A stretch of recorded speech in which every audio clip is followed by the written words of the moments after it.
So namaste and a very warm welcome to all of you. Today we are going to talk about intuition and its relevance from the Indian Shastric perspective.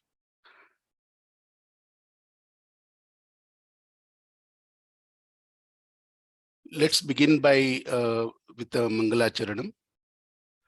Om Sahana Vavatu Sahanau Bhunaktu Saha Viryam Karvavahai Tejasvinavadhitamastu ma vidvishavahai.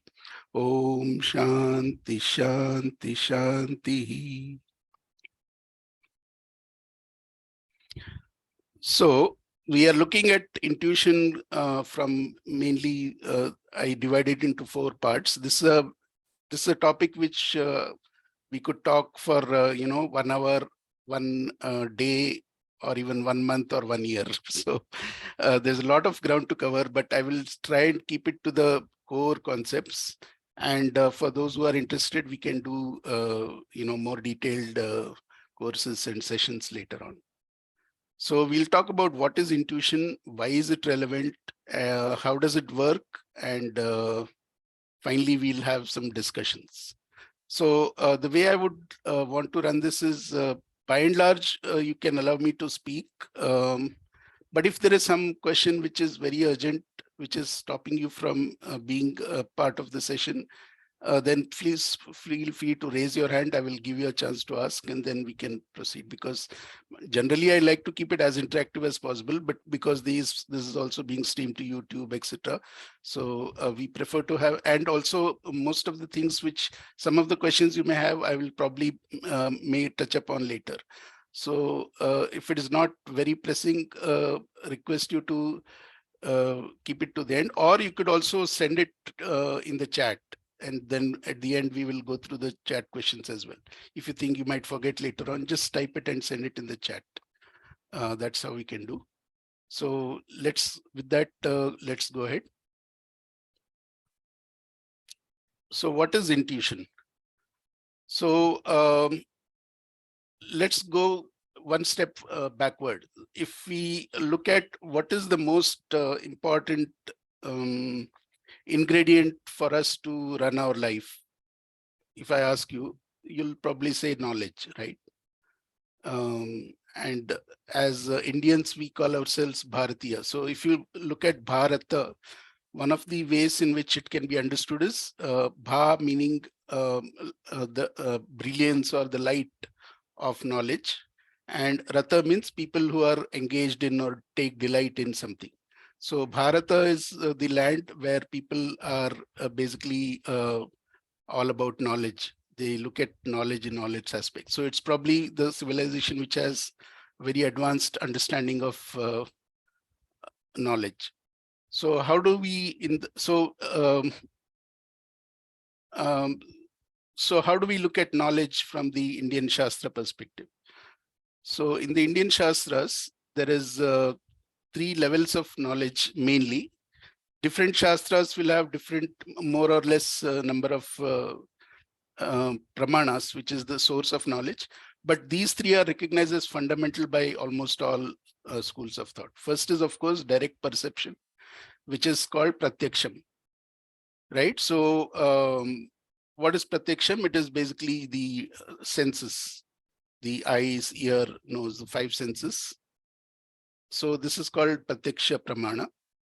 This is the most fundamental, which nobody can deny. If you are actually experiencing it, it is real, right?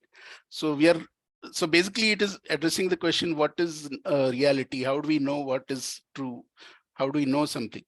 So the most fundamental way is to actually experience it with our senses. So this requires direct contact with the object of interest. And if you see, this has limitations. For example, the human eye has a certain range of visible spectrum within which it can see. It cannot see below infrared and above ultraviolet range of frequencies, for example. Does it mean that those frequencies don't exist? No, but it means that the range of perception is limited. So direct perception, though it is the most basic, it has limitations. So there are occasions where we need to go beyond those limitations. In that case, what do? We go to logical reasoning, which is called anumanam, right? So an example of direct perception would be I'm driving and I see I'm near a red light traffic signal.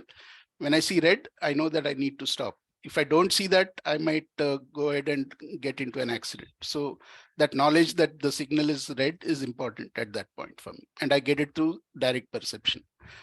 Now let's look at the case where direct perception may not work at that moment. So let's say I'm at the bottom of a building. I want to go up, but when I look up, I happen to see smoke coming out of the top floor. Now, would I still go into that building? No, right? Why? Because even though I may not realize the process, in my mind, I'm saying if there is smoke there, there must be fire. Because in many instances in the past, I've seen that whenever there is smoke, there is fire. So I use this past knowledge plus the present knowledge of the smoke, though I don't see the fire directly with my eyes. So there is no direct perception of the fire, but I can use a logical inferencing of the fire. So this is called anumanam. So notice that the knowledge was not by direct perception, but by logical inference, which was an extension beyond what was possible by direct perception. So if you look at our everyday world, we are doing either direct perception or logical reasoning most of the time. And in fact, all our education system and all our processes are geared towards optimizing these two sources of knowledge, particularly the logical reasoning one. But is that the ultimate? So logical reasoning, though it extends beyond direct perception, it is still limited. What is it limited by? It is limited to the past plus present. So whatever logical reasoning you based, you are basically doing permutation and combination and extrapolation based on past knowledge. It's, for example, it's like the stock exchange technical predictions. You look at the trends in the stocks for the past few months or years, and then you try to project how it's going to be next week, next month. It works maybe 80-90% of the time, but there are some times when there is some phenomenon that happens which obviously couldn't be accounted for in the past data, and that has an impact on the stock market. So that means that though logical reasoning is powerful, it still has limitations. What are those limitations? It can be limited by, so direct perceptions plus logical reasoning could be limited by whatever is not visible, whatever is too complex to take all factors into account, or whatever is not including direct perception plus past data. So if it is something about the future, or if it is something that is completely unknown, then logical reasoning cannot work here. So in the Indian shastras, there is a third level, which is called Shabda Pramana. And for many of the most important things for a human being or for a society, the answers are not always possible by logical reasoning. So for example, I want to know where did I come from? What happens to me after I die? Why do I experience life the way I'm experiencing? These kind of deep, profound questions are highly relevant to us as humans, but you cannot have a logical answer for it. So in the Indian shastras, it says that this kind of knowledge is also possible. And how do you get that? You get that by, if you don't have access to it yourself through perception or reasoning, you can rely on the word of an authority. So this is called Apta Vakya. Apta is one whose word you can trust. And why do we trust them? Because we know from experience that whatever they say generally proves to be true in the long run. That is called Yathartha Vakya. Yathartha means whatever is actually the case. So it may not be immediately obvious to us, but what they say turns out to be true. So those people we have always honored in the past as rishis, yogis, etc. So that is called word of authority, and that is called Shabda Pramana. Now, this is a unique aspect of Indian knowledge systems, where this third level of knowledge source is actually recognized formally. In the current Western way of thinking, this Shabda Pramana or word of authority is informally used. It is not formally recognized as a knowledge source, which means in the Western worldview, whatever knowledge we have has to be either through direct perception or logical reasoning, one way or the other, directly or indirectly. It has to fall within one of these two buckets. But in India, we do allow the third one, which is that knowledge may not be currently possible by just direct perception and logical reasoning, but we trust something which something or someone that we consider an authority. Now, this allows us to deal as individuals and as a society with a very wider range of phenomenon than we could otherwise deal with. And it allows us, for example, to do things which are taking a lot of other factors into account, which we may not have otherwise even known about. And therefore, it is my contention that a civilization based on this and a life that is run on this will be a more, what shall we say, sustainable, because it will take into account many more factors. And we did have such an advanced civilization in the past. And I believe one of the reasons is that we allowed, see, the beauty of this structure is, even though a lot of people currently in society may not have this ability to know beyond the direct and reasoning, there may be some people who do have that ability. So we can benefit from their knowledge. That is the whole idea. We need not dismiss it. Whereas in the Western way, this is dismissed as something which is not in the realm of knowledge.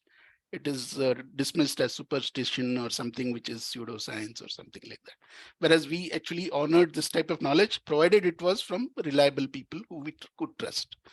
So, and one of the civilizationally, one of these trusted sources was the Vedas, because we said that they are directly downloaded by the rishis when they were in a high state of meditation. It was not composed by any living person. It was actually directly downloaded from the creation. And all our shastras and the whole rest of most of our literature directly or indirectly derives from the Vedas. That's why I say that our civilization has this as the foundation. Now, what allows this, why do we trust the word of these authorities, is because they can be using not just direct perception and logical reasoning, not just sense perception and logical reasoning, but they can be using what I call as intuition. This is intuition. I'm using the English word, which is fairly, commonly understood. Basically, it's a higher level awareness, which is unlimited by space, time, identity, etc. Right? So if you are trying to do direct perception or reasoning, then you are going to be limited. Things which are very, very too close or too far, or which are in the past or in the future, or which are separated by objects, etc., cannot be reasoned about or known. Whereas intuition is a higher level of awareness, which is not limited by these factors. And there are people who have this kind of ability. So this is what I call as intuition.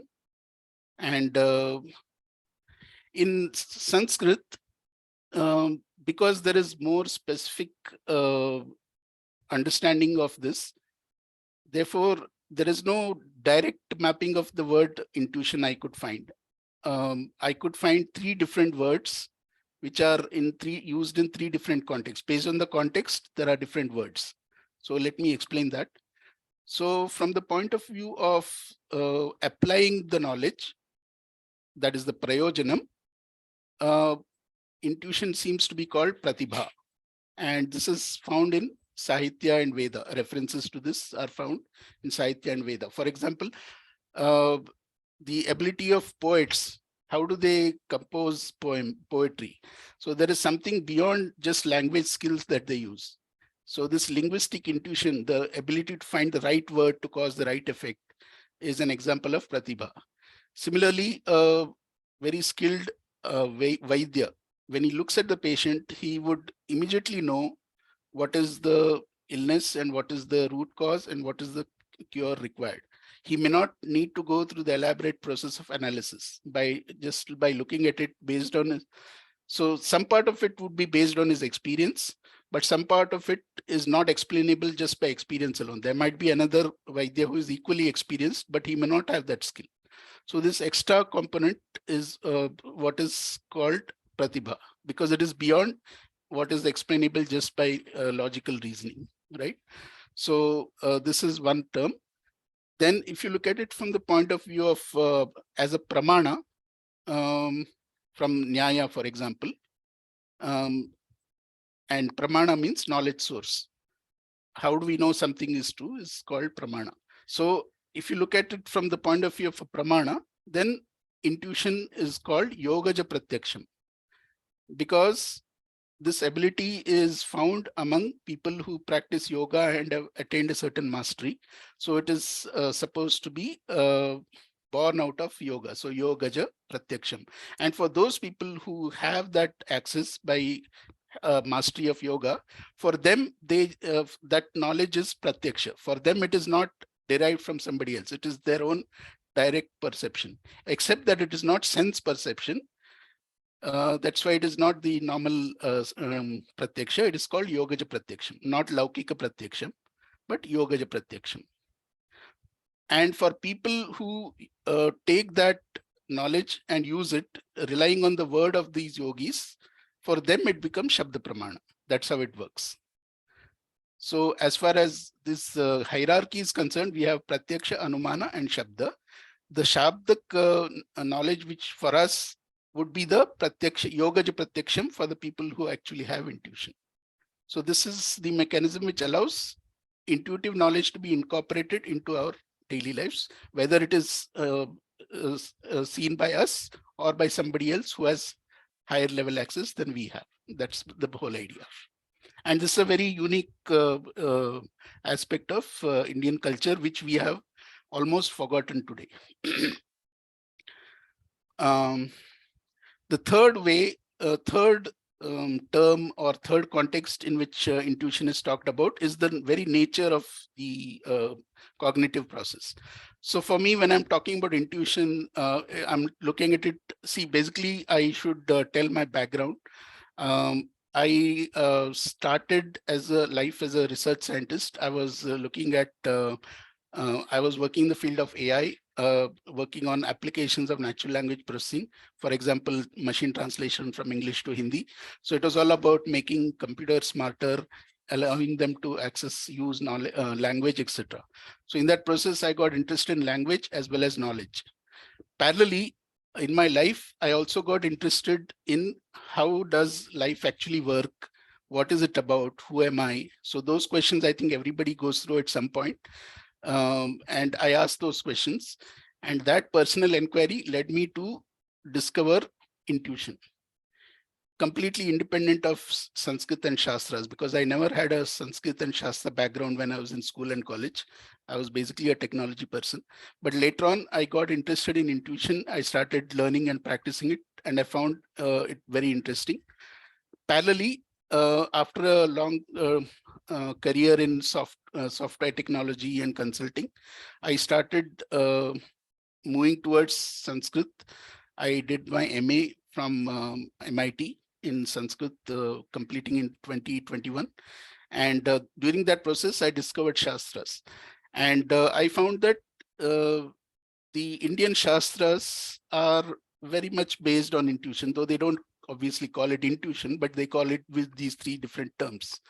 And my MA project was on this very topic. I looked at what is intuition from the Indian Shastra point of view.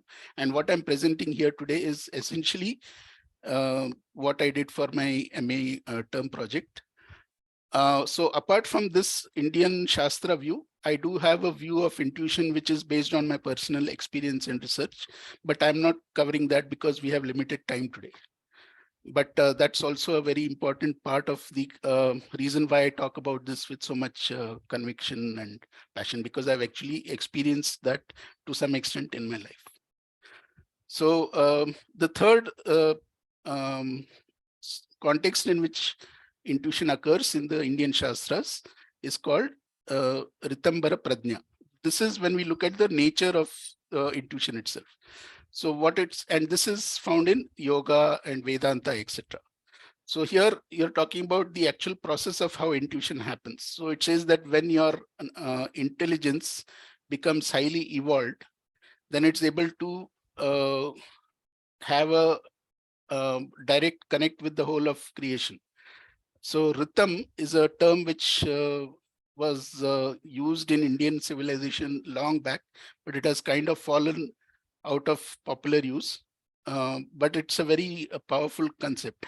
It's Ritam is basically the you could call it the operating system of the creation. It is the rules that run everything, make sure it is running smoothly. The whole of creation, the design of creation is actually implemented using rhythm. So, for example, the seasons work in a certain way, and when they work regularly, that's why they're called ritu, because they work according to rhythm. So when things work as per the design of the natural design of the creation, then it's called rita. And if it is not, then it's called anrita. That's why we have this satyameva jayate na anrutam. Right? So satya is also one aspect. So in experiential form, when you practice rita, when you speak that and experience it, that is called satya. So ritambara means when your intelligence is in tune with rita and is filled with that rhythm, then you have access to the whole of nature, whole of creation, and that's, you get complete intuitive access, and that's why it's called ritambara pradnya. Okay. So at this point, I'm going to stop and ask if you have any very pressing question. Please feel free to raise your hand and ask. If you have questions about how this works, etc., that is all coming. So don't ask me about that. But if any term that I used is not clear, or anything which I presented, you want to say something which cannot wait for later, then feel free to raise your hand, and I will allow you to. Yes, Gopika Ramprasad ji. Namaste, sir.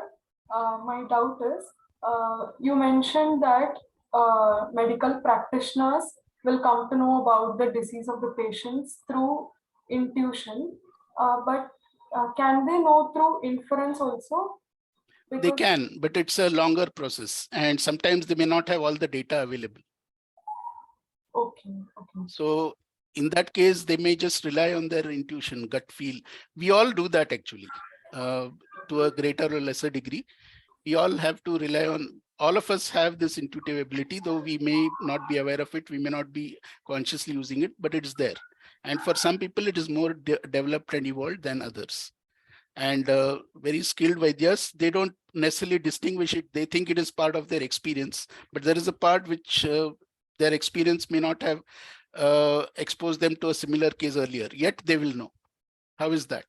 So there is something which is going on, which is beyond explanation by pure logic. So that part is what we call as the pratibha of the Vaidya. Okay, sir. Yeah. Thank you. Who else? And also feel free to send your questions in the chat. Is the three contexts of intuition related to three forms of past tense in Sanskrit grammar? No, it's not directly related to that.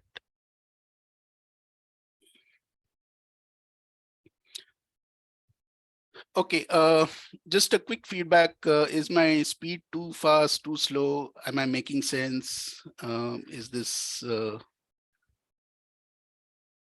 I know it's a relatively new topic. You may not have heard about this very often, but still I want to make sure that whatever I say is making sense. If I need to go slower, please let me know. If I need to go faster also, please let me know. Otherwise, I assume that the pace and style is okay with you. So for those who came in late, I'll just summarize. We are talking about intuition. What is intuition? Why is it relevant? How it works? And then we will finally discuss about it. So we are in the what is intuition phase, and we talked about India is a knowledge-based society. Actually, the whole world is knowledge-based, but India is very specialized in having a deep understanding of knowledge. And we have 3 levels of source of knowledge, which is very unique. We have direct perception and logical reasoning, which everybody has, but we also have the Shabda Pramana. And the point I just made is why we allow Shabda Pramana is because it allows us to capitalize on the intuitive knowledge held by people who have higher level of awareness, who have higher level of access. So this intuition, so direct perception is limited to direct contact. Logical reasoning is limited to past plus present. So it has no access to the future or the completely unknown or the completely too complex. But intuition can give you answers in those kind of realm also. Therefore, I call it as a higher level than these two. And it's nothing that it's superior or something. It's just that there is a scope. So direct perception has certain scope, logical reasoning has a wider scope, and intuition has an even wider scope. So I look at it just as a cognition level of cognition. And we saw that there are 3 different contexts and 3 different terms for it in Sanskrit. Pratibha, when it talks about the prayojanam or application. Yogaja Pratyaksham, when we look at it as a knowledge source or pramana. And Ritambara Prajna, when you look at this actual nature of that knowledge or that cognitive ability. Okay.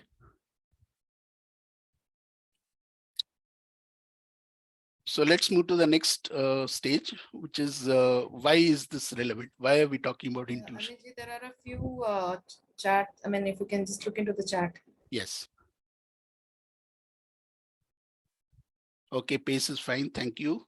Is there a difference in the hierarchy between Pratibha, Yogaja, Pratyaksham, and Mritambara Pradnya? No.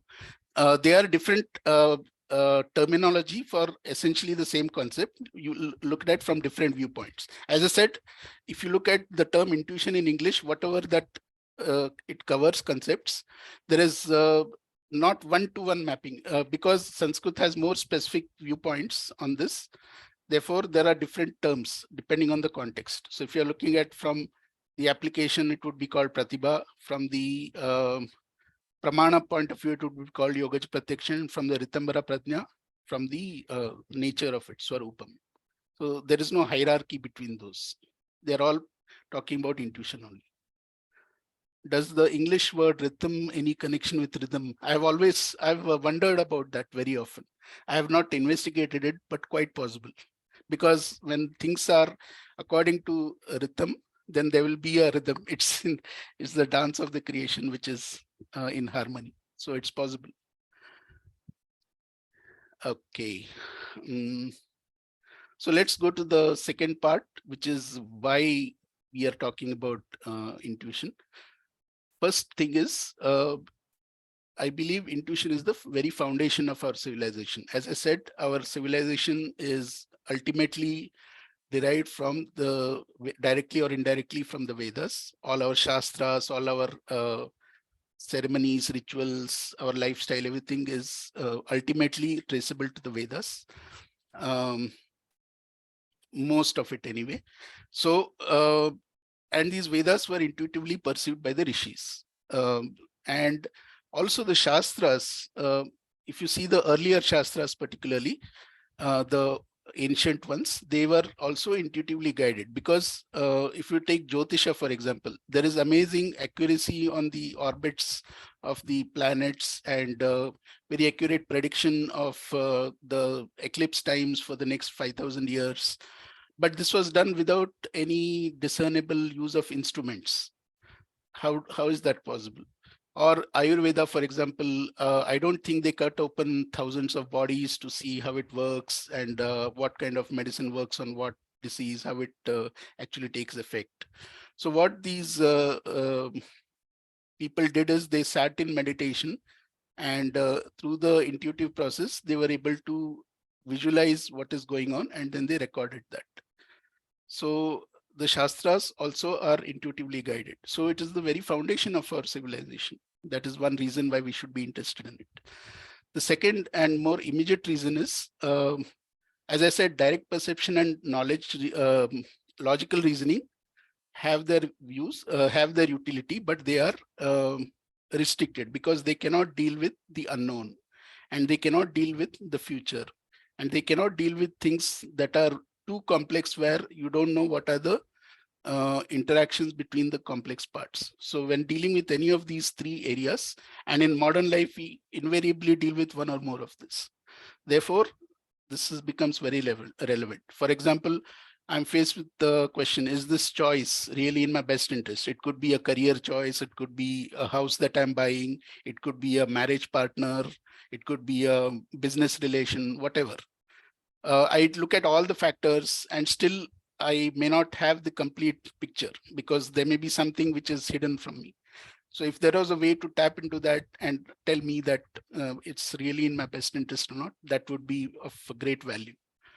The other thing we are seeing increasingly is that our news sources, etc.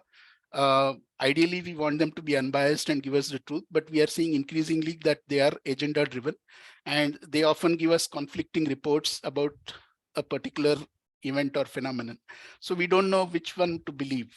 So if there was a way of cutting through all that and telling us which of them is reliable, that would be of great value, right?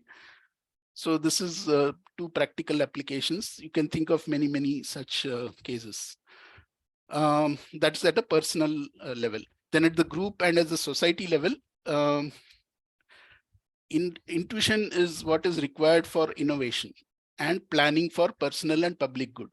So as I said, whenever we are dealing with the future, what comes into play is intuition. Whether we are consciously conscious of that or not, we are exercising some part of our intuitive ability to visualize what we want to create and then create that. So visualization is also a part of intuitive ability.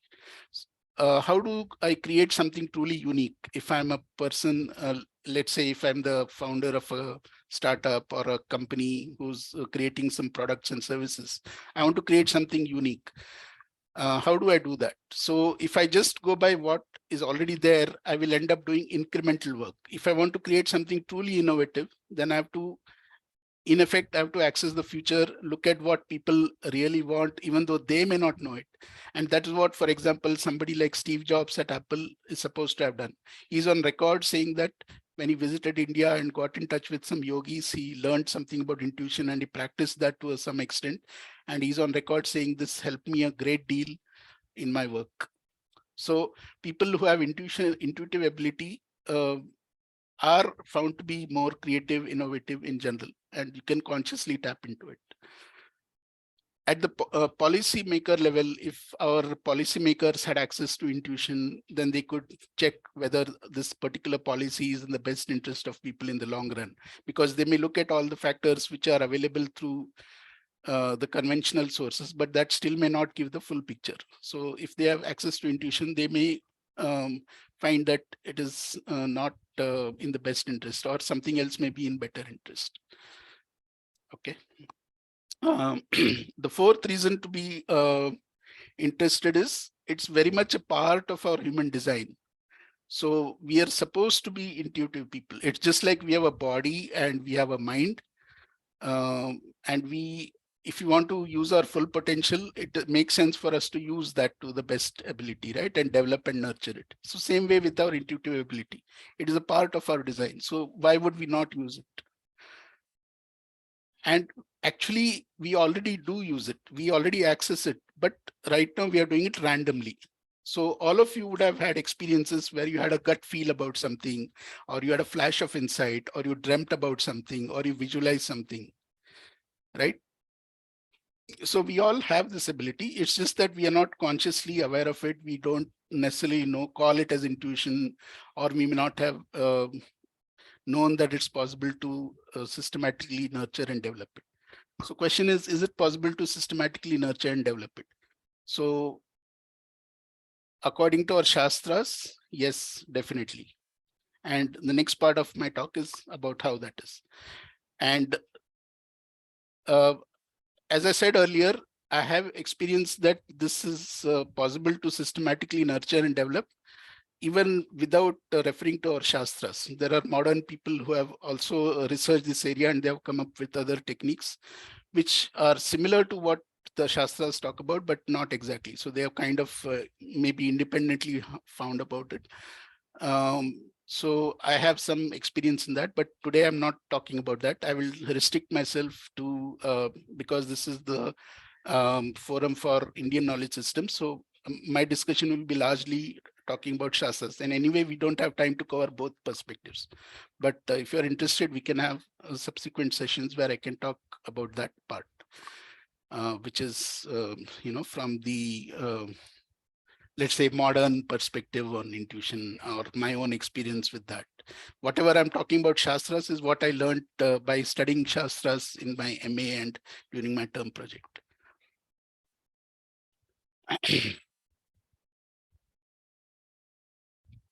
So that is about why it is relevant. Any questions on this?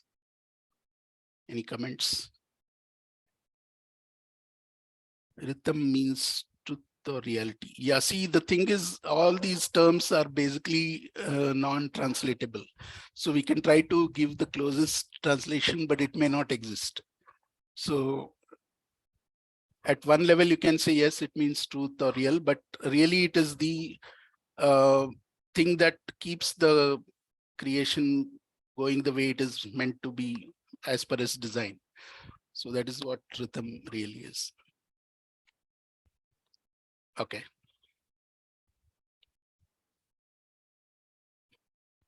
So the third part, how does intuition work? So here there is a whole science and art behind it. There are two main sources which I found. One is Sankhya Darshana and the other is Yoga Shastra. So Sankhya Darshana is the what I call the theoretical foundation. It explains the nature of reality, the nature of our own design, human design, and particularly the design of the mind, and how it relates to how we get knowledge. And this is a very intricate slide. I don't have time to go into all the details because that itself could be a course, if not a single session. It can be an entire course. But basically what it says is, I've summarized it in this, and the diagram illustrates it graphically. So basically it says there are only, the universe has only two underlying entities. One is consciousness, which it calls the Purusha, which is a static observer. And there is nature or energy, which is the dynamic actor, which they call Prakriti. And it has other names like Pradhana and so on.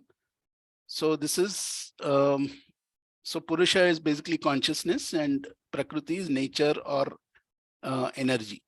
Now in its unmanifest form, so Purusha is basically said to be, it doesn't have what are known as three gunas, whereas Prakriti has these three gunas.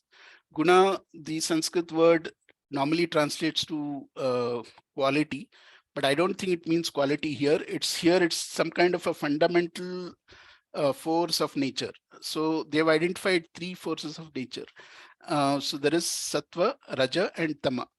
So Sattva is basically, its nature is it illuminates. And Raja is, its nature is it activates and propels work to be done or action to happen. And Tama is basically, it tries to retain whatever is already there. So it's like inertia. So in Sanskrit, these terms are called Khyati for Sattva, its main property. For Raja, it is Pravrutti, and for Tama, it is Sthiti. So for those who understand Sanskrit, it may make more sense, but I've tried to give a loose translation as illuminating, activating, and abiding. So that is its the nature of these three modes. They are called modes of nature, and through their interplay, it is not that one is good, other is bad. All three are essential for anything to manifest. So Purusha by itself is pure consciousness. It's like potential. It is sitting there. It has no access to, doesn't have any need or doesn't have any mechanism to experience anything. So whenever there is the need for experience, then this Prakriti comes into play, the gunas come into play. And whenever Purusha and Prakriti comes in contact, then these gunas, which are in the Prakriti, they are in equilibrium. They get unbalanced and they start interacting with each other. And through a series of interaction, it progressively creates all these entities, which are called the tattvas. So these are the basic elements of our reality. So the first tattva from Prakriti is called Mahat or Buddhi, which is wisdom or intelligence. And that is where the gunas actually are unbalanced the very first time. Then from this Buddhi, we have Ahankara. So Buddhi is the first level at which you are able to experience anything. And then Ahankara is where you have a sense of me, mine. So that is ego. So its nature is to identify with a particular entity. So before this level, the Prakriti and Buddhi are essentially global. It goes across entities. It is not specific to one individual. But when you talk about Ahankara, it is specific to one individual or jiva, what we say in Sanskrit, or one person or one unit of life. So that is what gives the identity to that. And then this Ahankara, when it the sattvic part of it working with the rajas leads to the mana, which is the mind, and that in turn leads to the 5 knowledge senses: hearing, touch, sight, taste, and smell. And then the 5 action senses, right? And on this side, the tamasic part of Ahankara working with rajas. See, sattva and tamas by itself, they do not accomplish anything. It needs rajas to propel it into work or action. So with the help of rajas and tamas, you get these 5 pure elements which are related to these 5 senses. So the pure element of sound, touch, form, taste, and smell. And then these in turn gives rise to the 5 pancha mahabhutas, which are called the 5 super elements, which are ether, air, fire, water, and earth, right? So akasha, vayu, tejas, up, and prithvi, right? So so up to this point, everything, all these elements are subtle. They are not, we can't see them. They are in sukshma form. But these last 5 elements are what is gross. You can, they have a physical reality which we can perceive with the senses. And the rest of the creation is formed from these 5 elements. So if you can see the, where does that leave our cognition? So basically, if you see the buddhi and ahankara up to this mana, so these are basically able to cognize beyond present. It can it can think about past, present, and future, and it's not limited to a particular individual. But when it comes to the 5 senses, it is limited to the present, and it's limited to physical contact with the object. So if you can see, this intelligence is getting gradually more and more constrained as it moves down this chain. Okay, and what happens is the intelligence, so this buddhi, ahankara, and mana together is called antakarana. Okay, so this, or chitta. So these 3 together will give us our cognitive ability. Now this can be focused either outward or inward. So when it is focused outward on the what is called as vishayas, that is the objects of these senses, that is our everyday reality. We are at work, we are at play, we are in the family, where we are dealing with all the physical objects, all the emotions, everything. So our attention is all the time outwards.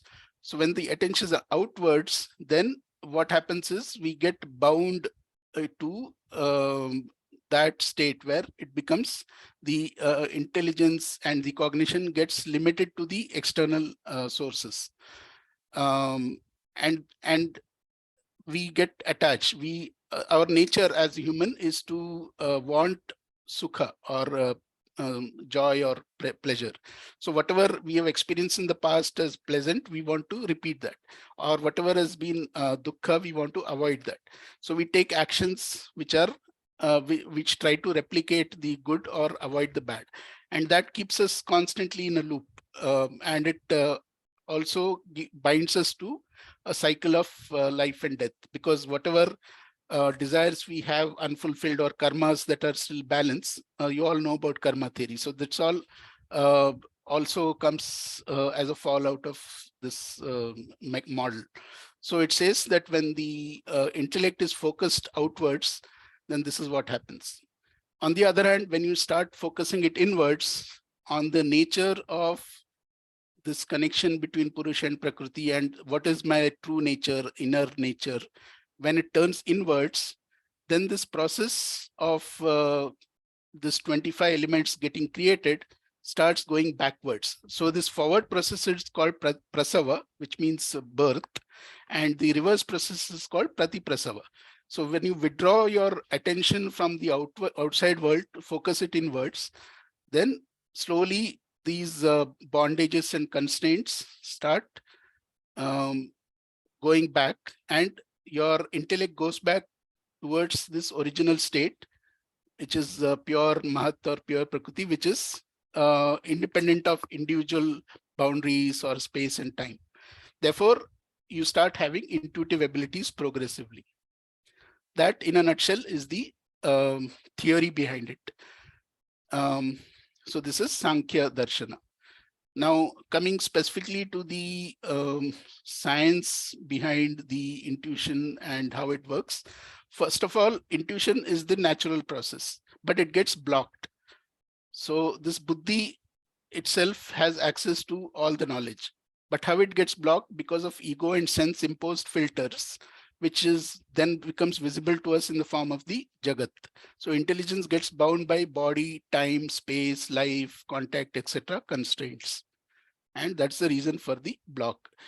What's the reason is the Purusha and Prakriti, there is a merger happening, lack of distinction.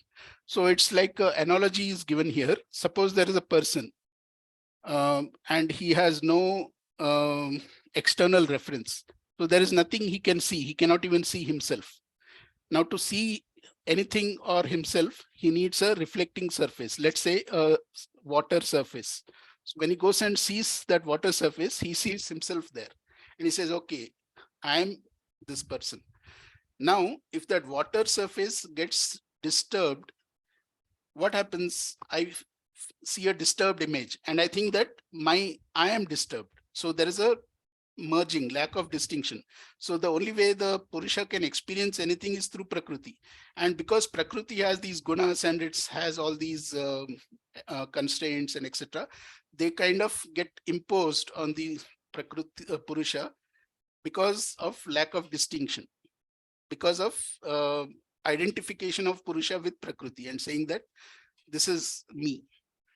So this causes all these transformed states, and it locks the mind into these more sthula avastha, denser states.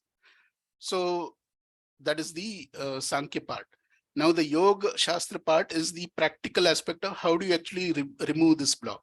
The removal is, as I said, it's the reverse process.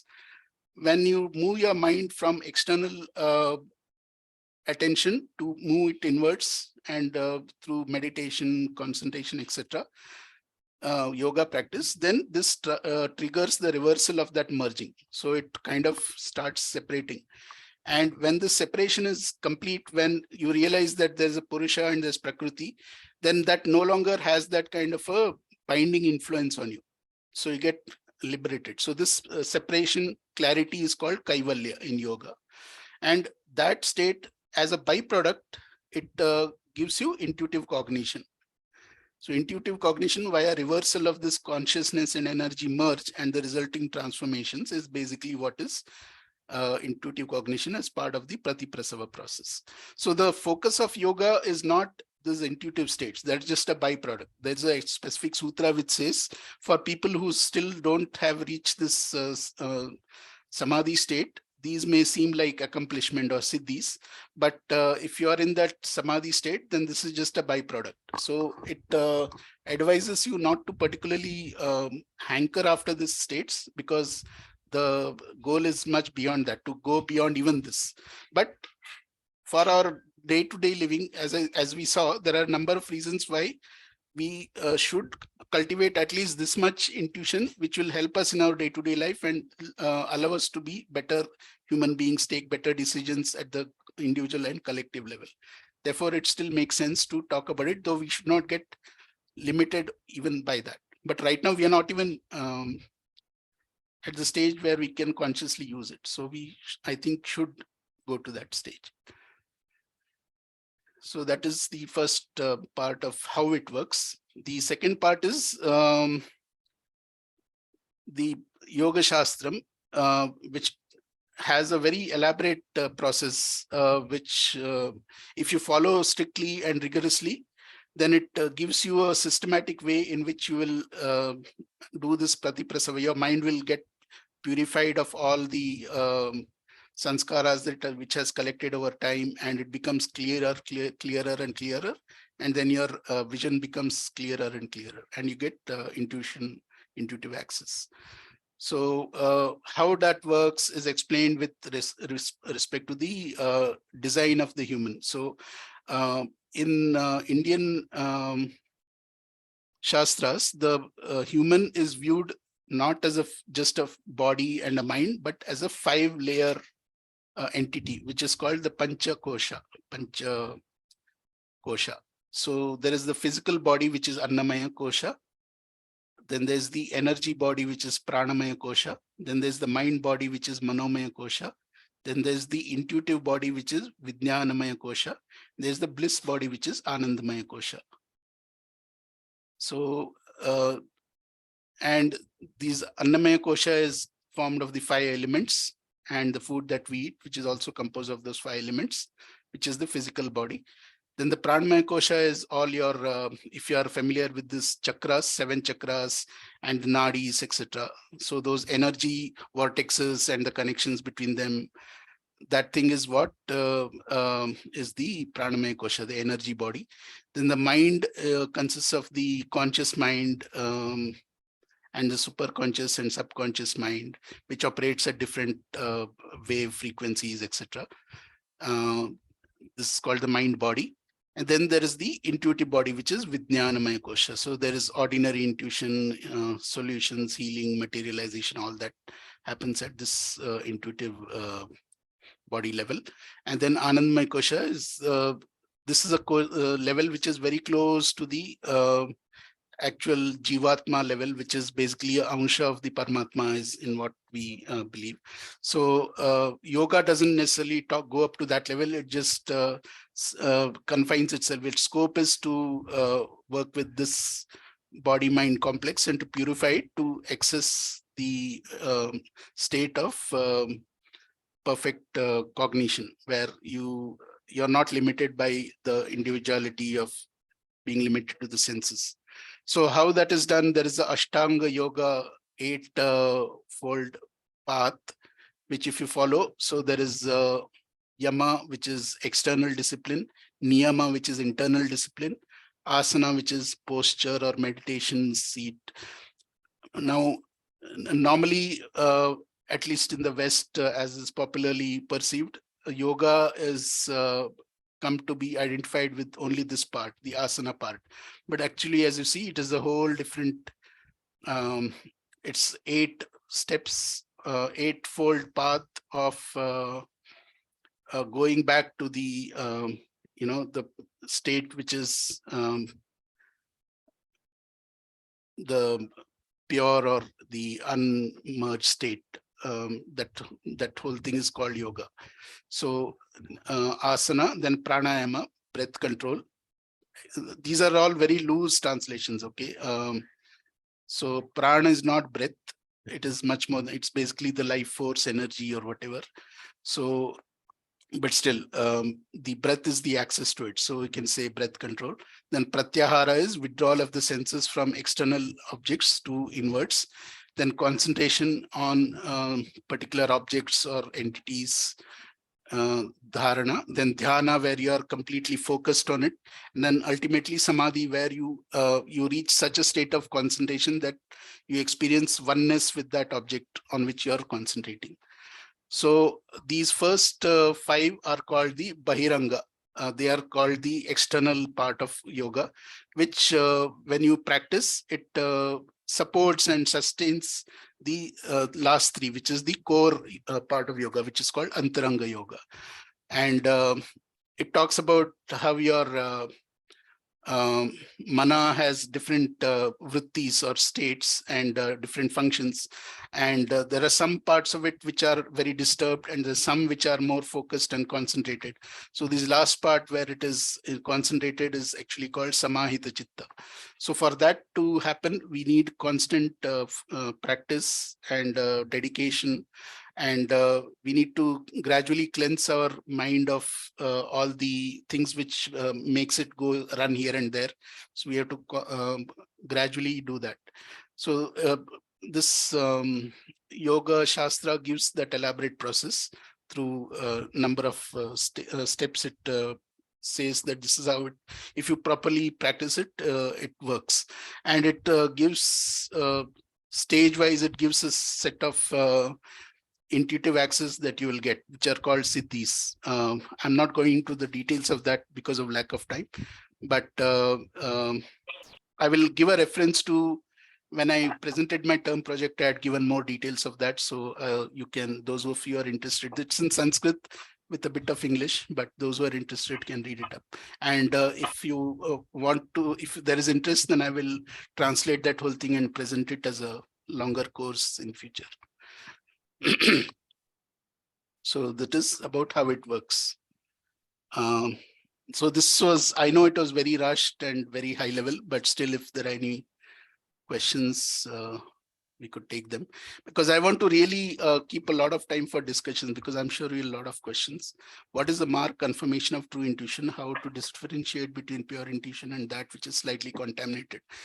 Right. So this is a, like everything else, this is a matter of practice, and it comes with practice that we distinguish. Initially, we might not be able to distinguish, but eventually, you know. All of you, so here's a quick poll, okay? How many of you have had this experience where you're dealing with some decision and some thought comes to you first without any conscious reasoning, and then your mind kicks in and gives you a different answer, and then you go with what your logical mind says, and then you found that no, actually the first thought that had occurred to you would have been the correct course of action. How many of you had that experience? Study class lo varan parayudu. Yeah, so there are multiple people. I'm sure if you think back enough, all of you would have, but 4 or 5 people have raised your hands. I request you to keep yourself on mute. I request you to keep on mute when you're not. നമ്മളാ ലെവലിലെത്താത്തവർക്ക് ഇവരെല്ലാം കുറച്ച് നേരത്തെ ക്ലാസ്സിൽ വരുന്ന ആളല്ലേ, കാര്യമായ ക്ലാസ്സിൽ വരുന്ന ആളല്ലേ ഇല്ല. എനിക്കൊന്ന് ഞാനാണ് അതിനകത്ത്.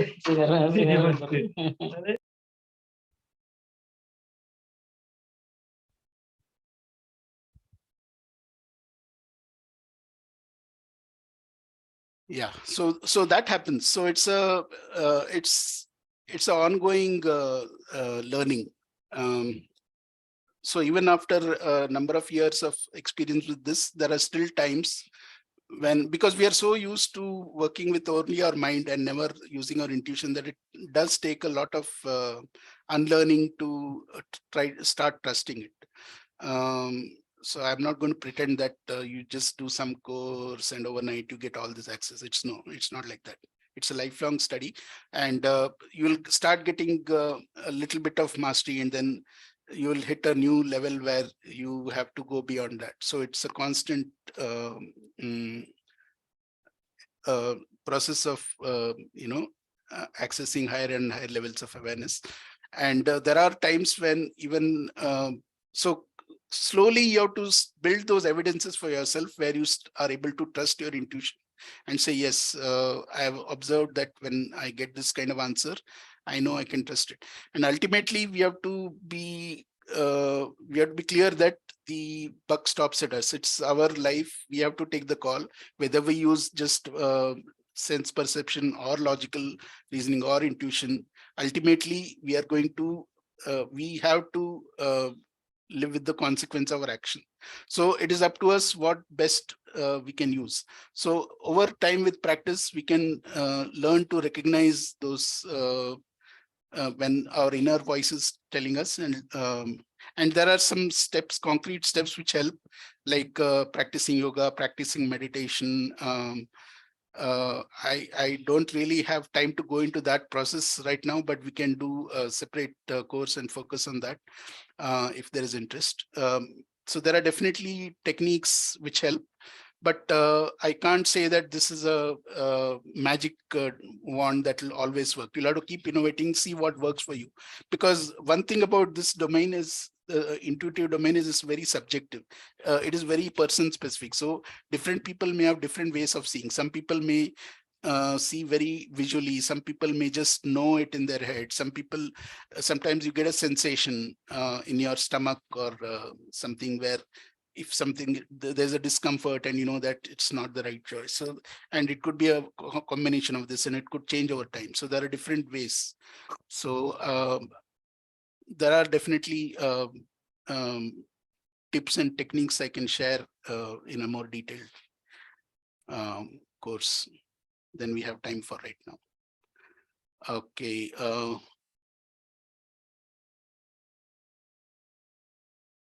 My audio system is not running. Yes, I will make the slides available to the organizers and they will share it. I will also make my email available. So if you have questions, you can reach out to me later and I can also share you the PDF of the slides.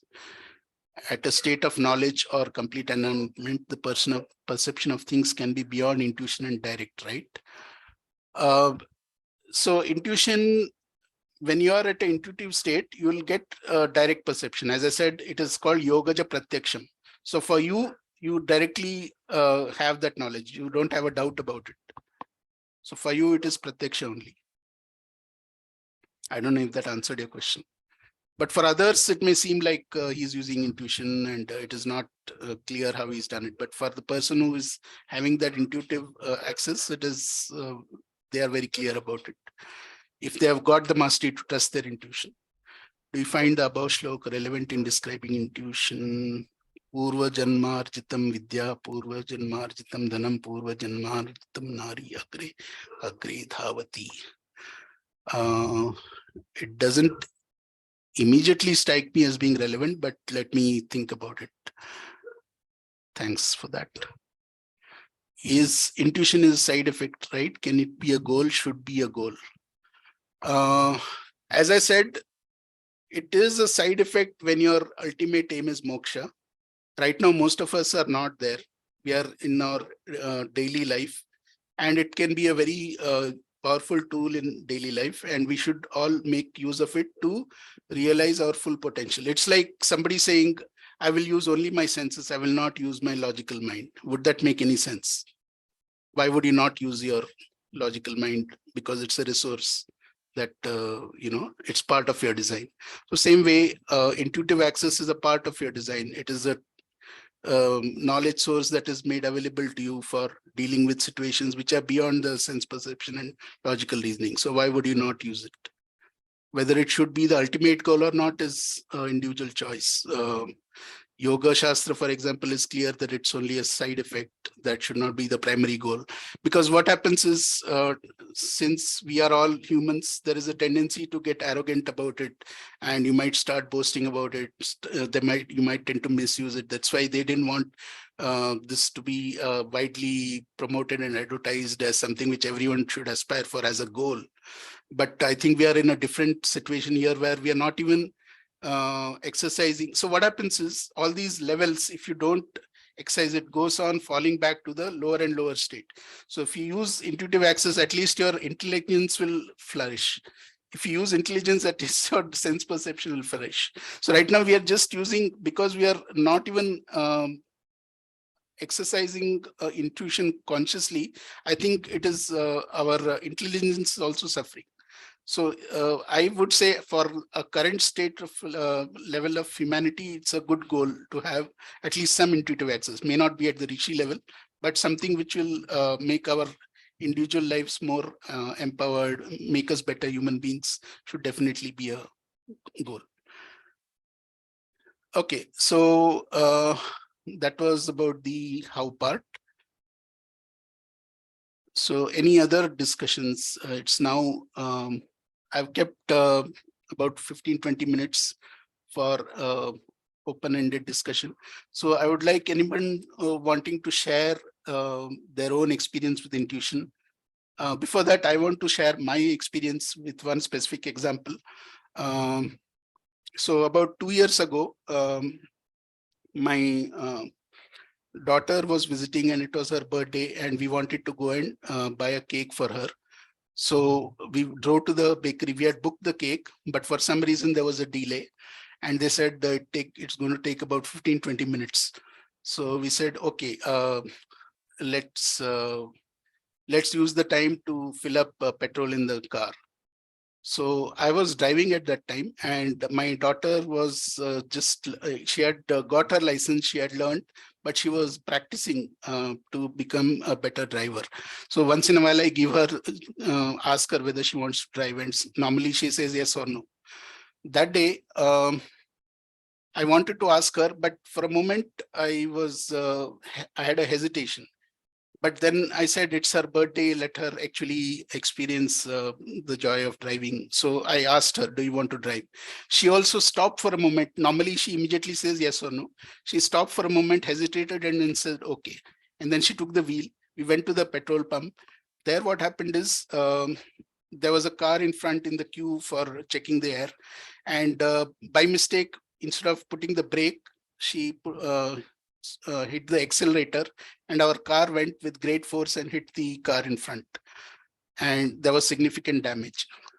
And then we dealt with that situation. That's not the point of this. Point of it is, later on, when we were looking back at it, we were both struck by one thing, that there was a moment of hesitation when there was some discomfort internally about for asking her to take the wheel, and for her to accept it. And we both overrode that direction signal or warning, because we were too obsessed with the fact that it's her birthday and whatever. There was some other logical, emotional thing that took precedence, and we ignored this. Maybe if we had we recognized that warning, and she had not taken the wheel, it would have been a different story. So this is just one example. I've had umpteen such examples, both positive and negative, where I honored my intuition and it worked out, and where I failed to honor it and it did not work out. And it's all part of the learning. It's all good. So I would like to, if anybody wants to share your own experience, have you had such an experience, or have you had any have you done any research or learning on intuition? What's your own experience with that? Or if you have any other queries, comments, and feedback, this would be the time. Amitji, this is Vanaja. Yeah. And I just wanted to share, like, in my understanding, the upasana of a devata is also one of the ways in which intuition is, developed, right? So although it's not part of the darshanas as such, it's not part of Sankhya Yoga Darshana, but most of the tantras and the most of the devata upasana processes, right? Because especially the sadhanas that lead towards moksha, because it's again that opposite of you're doing the reverse of the creation, right? You're going in the opposite direction. Samhara laya. So when you do those kind of upasanas also, intuition is developed.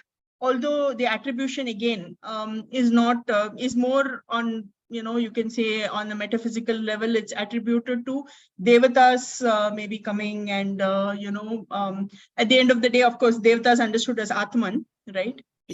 But that is also, I feel, many of the many of the institutions these days rely upon that to help people develop intuition. So I just wanted to just share that viewpoint. Yeah, it is possible. As I said, there are multiple paths to the same destination. And as I said, I have not gone through this particular, whatever I presented, this whatever I have practiced as intuition, I wouldn't put it under the bucket of yoga practice. But I have been doing meditation, which involves healing the chakras, visualizing, doing affirmations, etc., which we can talk about in a subsequent lecture if there is interest. But it has given similar results. So what Yoga Shastra says is it's a scientific approach. So it is approach which does not require belief in any particular Ishvara or Devata or something. It purely works on the design principles of the creation, which is what Sankhya Yoga is.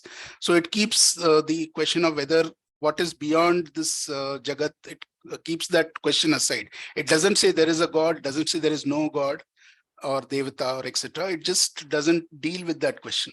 So independent of your belief system, if you want a mechanism or a science to develop your intuition, then Yoga Shastra is the way for you. Doesn't mean that that's the only way. For example, you mentioned Tantra. Tantra is closely related to the chakra system, the raising the Kundalini, etc. So Tantra loosely translates to technology. So there is science which explains how certain thing works. Then there's technology where you actually go and optimize that process, use some engineering trade-offs, and you apply something to make the process faster. So it's like a machine. So you apply something which gives you an accelerated outcome, which has its pros and cons. So Tantra is known to be a route which can short circuit the otherwise long process of Shastra, Yoga Shastra. So if you do it under right guidance, if you do it with the right intention, proper thing, then it can work well. But there have been cases where it has misled people the wrong path. They have gone and misused it. That's why it kind of got, people tended to not look at it so much. Similarly, if you talk about Devata, etc., some people might be all for it. Some people might say, it's not a belief that I want to subscribe to. So if you want something which is independent of your belief, then this is one way. It doesn't mean it's the only way. In fact, Yoga Shastra itself says there are different ways in which you can get this access. It mentions Oshadi, which is basically, psychedelic drugs like magic mushrooms and somarasa and so on, which also gives you a heightened state of awareness. It can also be done through mantra. So you chant certain mantras and it can, through that vibration, it can immediately raise your thing. But those are not sustainable. It is depending on external sources. So Yoga Shastra is a way which develops your own inner resources and cleansing process to do it in a systematic way. That's what I would say. It doesn't rule out other ways. Those are open for those who wish to pursue them. But this is a way which is should be applicable for anybody independent of your belief system, etc. Actually, we are running out of time, so to say. Yeah. You can just respond to the chat. There is a question there, and then I guess we can think about whether is intuition always without conscious awareness? No. In fact, it is a very high level of conscious awareness. Intuition has to be consciously nurtured, consciously developed. Sometimes you might get flashes of insight without making a conscious effort, but this whole realm is one of raising your consciousness, raising your awareness. So I'm not sure what I understand you when you say, is it without conscious awareness? So sometimes, yes, you get insights in your dreams, etc., where you may not think that it is conscious awareness, but this whole realm is about raising your consciousness and awareness. Yeah, thank you, Amitji. Definitely a very enlightening session today. But I think one session is not enough for something. I know, yeah. Like this. So, in fact, I'm planning to announce this as a course running for about 30 hours, 2 credits, which will be offered through IIKS sometime next year. So I think it's also possible to opt for it as a separate, standalone elective, even if you're not doing the MSc Vedic Science. But yes. I encourage you to look at the MSc Vedic Science if you're interested in Indian knowledge system and shastras, because it will give you the whole picture and integrated view of all the shastras, how they correlate, what is the background behind it. So this would be offered as one of the electives, I hope, going forward. Not an elective, it will be a main, it will be a main course. Okay. Anyway, but I'm sure that it can be an elective for other. For others, yeah. Those who are not doing MSc can do it as a. Yeah. So I want to conclude here saying, sorry for the typo there. It's intuition, an integral part of our design and the foundation of our civilization. So we need not all aspire to be rishis or yogis, but even a bit more awareness in this dimension can make us wiser and more empowered and enrich us personally, professionally, and socially, and make the world a better place. Therefore, I think it is time to bring intuitive awareness back into our lives. And I want, going forward, I will be dedicating my time to develop this thing further into a set of, talks, webinars, videos, and courses under the heading Intuitive Shastra, because it's about the Shastra or science of intuition, and it's also about the intuitive nature of our Shastras. I want to talk about both. So those who are interested in that can, some of you are already on my mailing list. If you're not and you want to be informed of those, then my email ID is here, amitrao.human@gmail.com. You can get in touch with me, and happy to, be part of this journey with you. So with that, unless there are any other questions, we will wind up. Sorry if I exceeded the time. I was told it is about 1 hour with some 15-20 minutes for question answers. So I'll try to stick to that. Amitji, it would be great if you can just type in your mail. In the chat? Yes, in the chat. Yeah. So take it up quickly so they can use the weekend. Yeah. To, interact with you. But otherwise, of course. And I also wanted to show the references and talk about that. So for those who want to delve deeper into whatever I presented today, especially the Sankhya model, the Yoga Shastra model, etc., you can listen to the 2-part talk I gave as part of the MA project. It was 90 minutes plus 90 minutes, 2 parts, which is mostly in Sanskrit with a bit of English, but wherever required, I think translated most of the terms. So I think even if you don't know too good Sanskrit, with basic Sanskrit, you should be able to deal with it if this topic is of interest to you. So this is one. Then the if you want to understand Sankhya in detail, there is a good book by Radhanath Fukan. It's an old book. It's in English. He has a good discussion of Sankhya in the light of modern physics, particularly quantum physics. So he draws the parallels, connections, etc., which I found very interesting and gave me good insights into how Sankhya works. Then there is this site KYM Yoga Vaisharadi.org. In general, it's a good site for reading all the yoga texts in the original and with various commentaries, mostly in Sanskrit. So it has Bhagavad Gita, it has Yoga Shastra, it has Sankhya, Darshana, Karikas, and many commentaries, particularly of the Yoga Sutras, commentaries on commentaries. Everything is there, and you can read it in either Devanagari or English script, or 3 or 4 Indian scripts, Bengali, Tamil, and Kannada, I think. So, and all the other references you will get from my this course presentation. the detailed references to Kavya, Nyaya, and all those specific references you'll get in my presentation. Yeah. Dinesh ji, we will send you you want the names of the books and site. We will provide you with the PPT so you can use it from there. Yeah. And Amit ji, just if you can quickly type in your mail ID. I typed it into the chat already. Okay, fine. Thanks. Yeah.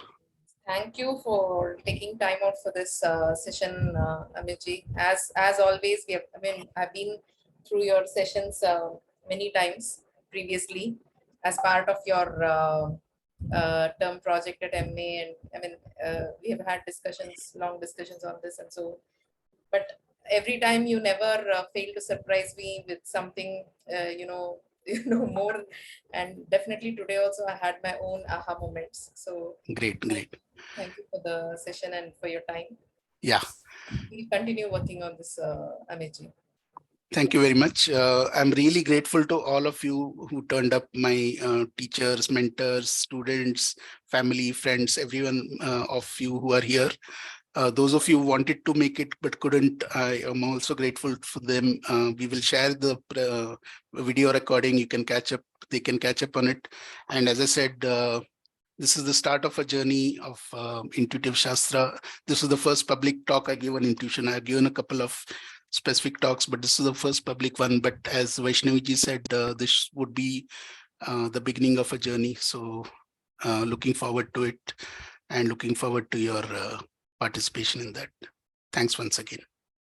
Please all camera open. Ma'am, please all camera open. Taken a picture. Okay, so everyone is requested to put on your videos. So they want to take a group photo, I think.